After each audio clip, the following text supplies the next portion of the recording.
dealing with two big shots, one on Winslow and then this one. Oh, my goodness. Oh, Lord. That is a serious knee injury for Willis McGahee. Yep. Hi, I'm Ricky Cohen, and this is my hypothetical self-employment case.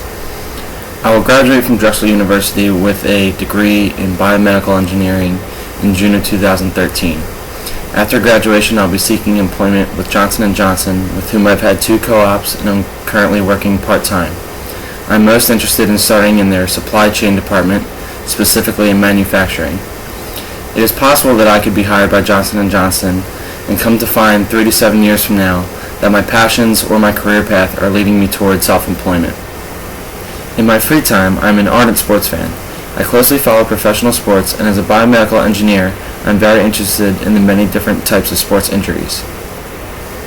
If I were to seek self-employment, I would seek to combine my interest in medicine with my passion for sports. The best option to achieve this goal could be to start my own physical therapy practice where I would treat and rehabilitate injured athletes or anyone who has suffered a physical injury.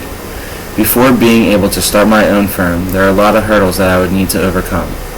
First, I would need to obtain a degree in physical therapy.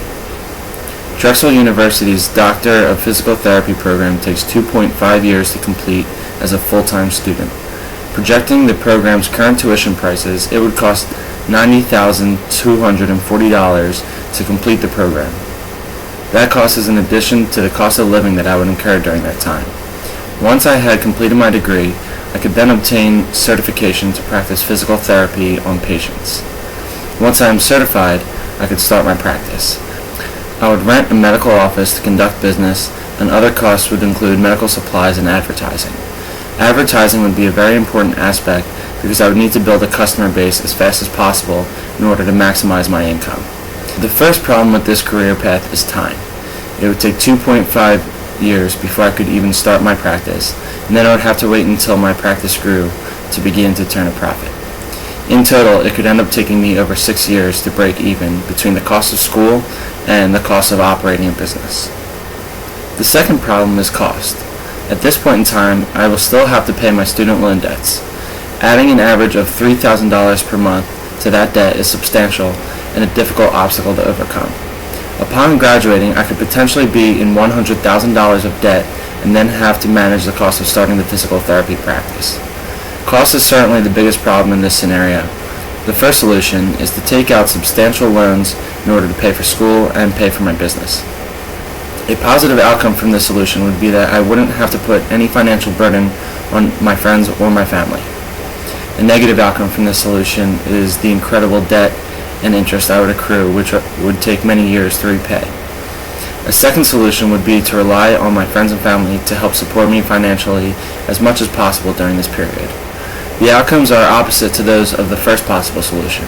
I wouldn't accrue nearly the same massive debt, but it would put a strain on my family and friends and possibly affect my relationships with them.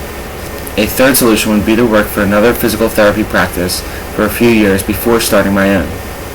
This is the best option because I would make more money up front than I would starting my own practice.